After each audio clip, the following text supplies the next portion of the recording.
Ele anda no meio dos 7 candelabros de ouro.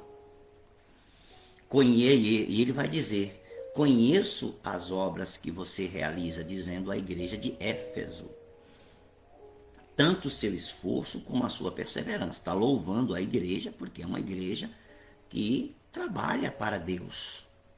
É uma igreja que persevera, que é firme na fé. E aí eu conheço o teu esforço, as obras que você realiza, conheço o teu esforço, como conheço a tua perseverança. Sei que você não pôde suportar os maus. Olha só. E que pôs à prova, você não suporta gente ruim, gente fingida, gente má. E não só isso. Você pôs à prova os que se declaram apóstolos e não são, e descobriu que são mentirosos. Pronto, já tem um universo aqui. Ora, a pessoa que se declarava apóstolo é aquele que... Como é que alguém se declara apóstolo? Normalmente é alguém que diz que teve uma visão de Jesus, que teve uma revelação da sua vocação. E começa sempre por aí. Ah, mas não é assim que Deus fala? Não é assim que Deus chama, não é assim que Deus convoca. A igreja não reconhece essa vocação, esse chamado. Um colégio de líderes e de pastores não ordenam esta pessoa. Perfeito. Mas aqui é os que se declaram, não tem reconhecimento de igreja nenhuma. Não tem reconhecimento de colégio, de presbitério nenhum. Né? E não tem Jesus, o Espírito Santo, trazendo nada de...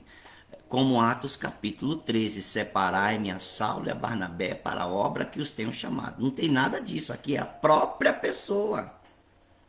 Ora, quando ele se declara apóstolo, ele precisa demonstrar espiritualmente alguma coisa.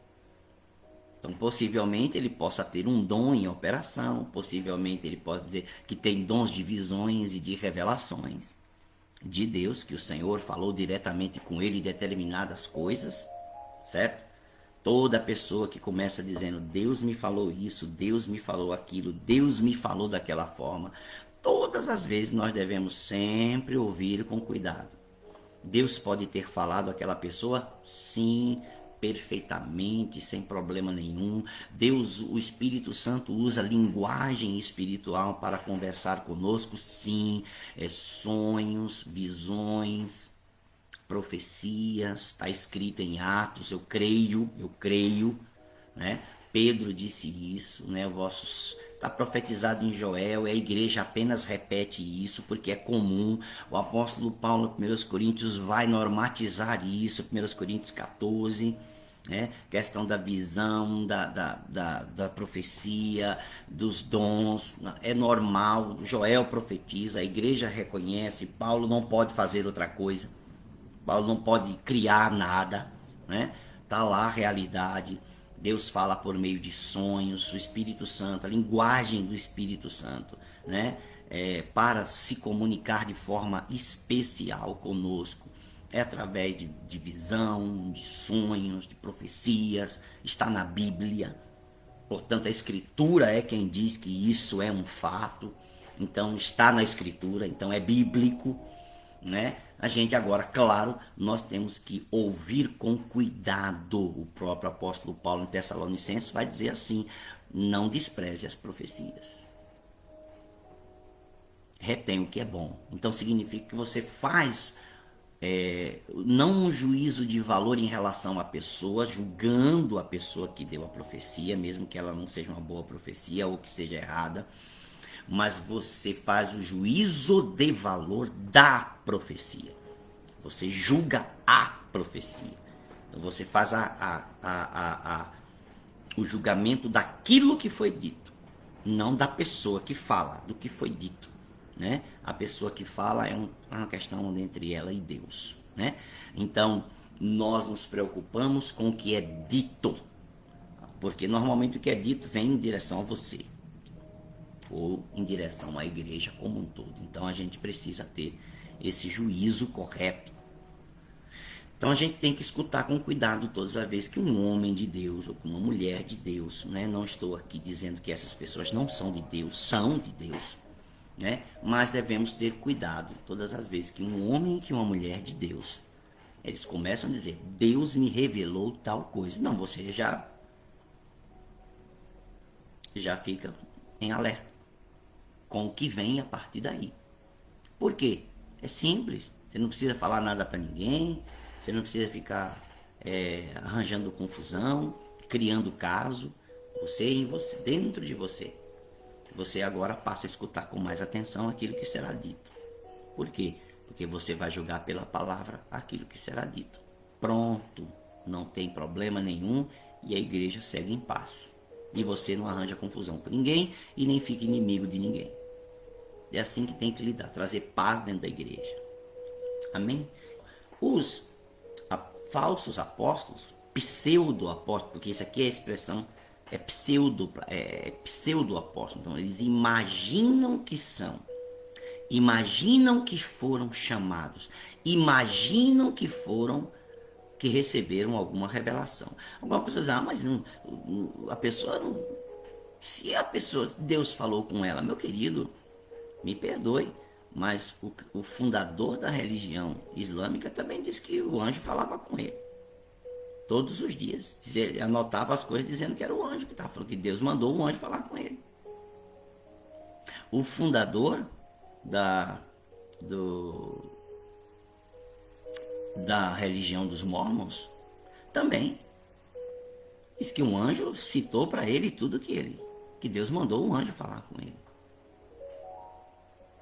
Se você dizer que porque Deus, não tem lógica, não é por aí, certo? Então há muitas pessoas que vão dizer que Deus falou com elas, que enviou seus anjos, que falou. E aí?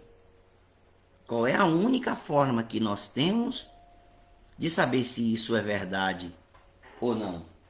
O julgamento coerente à Escritura. Isso aqui é a única forma. Hoje é o que nós temos, a única forma. Se a gente fugir disso e deixar sem a referência, sem a base fundamental da estrutura, do conhecimento, da revelação de Deus, pronto, sai qualquer coisa. Por isso aqui já havia. Aqui não tinha escritura como nós temos hoje, tinha a antiga aliança. Tinha as escrituras hebraicas, mas ainda assim já tinha gente dizendo, eu sou apóstolo. Isso, imagine se essa pessoa estivesse orando, uma pessoa foi curada, lembra? Porque essa pessoa também pode manifestar os mesmos dons, o mesmo poder de Mateus 7. Expulsamos demônios em teu nome, curamos em teu nome, profetizamos em teu nome. Jesus diz, não vos conheço. Essa é a mesma turma. Agora dentro da igreja, ainda dentro da igreja, mas manifestando dons também. Mas agora pior, dizendo-se autoridades maiores, apostólicas. Isso é complicadíssimo, certo? Então assim, não estamos aqui julgando a pessoa A, B, C, apóstolo A, B ou C. Aqui a igreja, o papel da igreja é discernir se esta pessoa realmente tem a vocação, o dom apostólico ou não. Não vamos desrespeitar as pessoas. Mas aqui o texto é claro, você colocou à prova os que se dizem, os que se declaram apóstolos e não são, e descobriu que eles são mentirosos. O texto é pesadíssimo.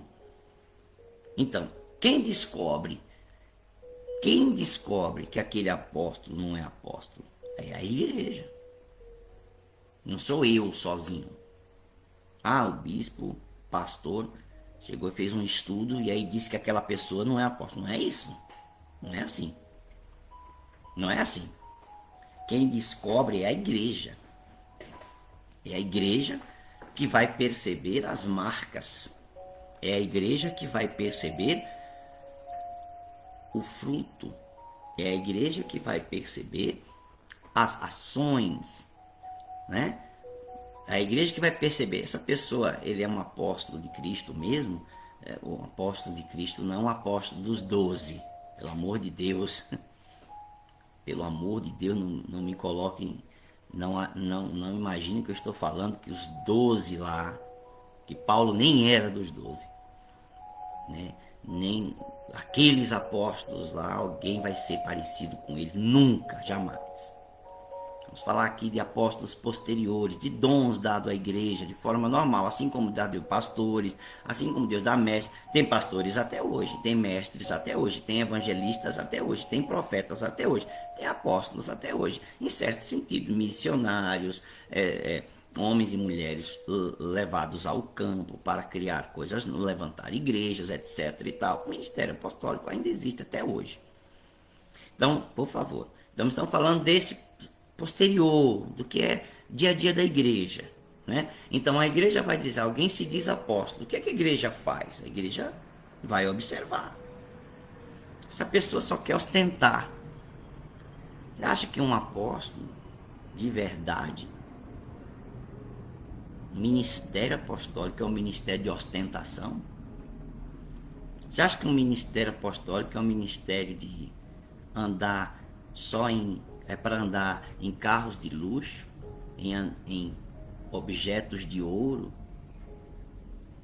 de pedras preciosas e de extensa riqueza? Você acha que um ministério, uma pessoa que é apóstola, é para viver assim? É claro que não. Né? A marca tem que ser, justamente porque tem este título, se autodenomina ou tem este título, deveria ser a pessoa mais humilde, mais simples. Não empobrecida, mas deveria ter uma atitude de humildade. Sobre isso temos muito que falar, mas não estamos falando sobre os ofícios da igreja, os dons, homens e mulheres dons. Estamos falando dos dons do Espírito.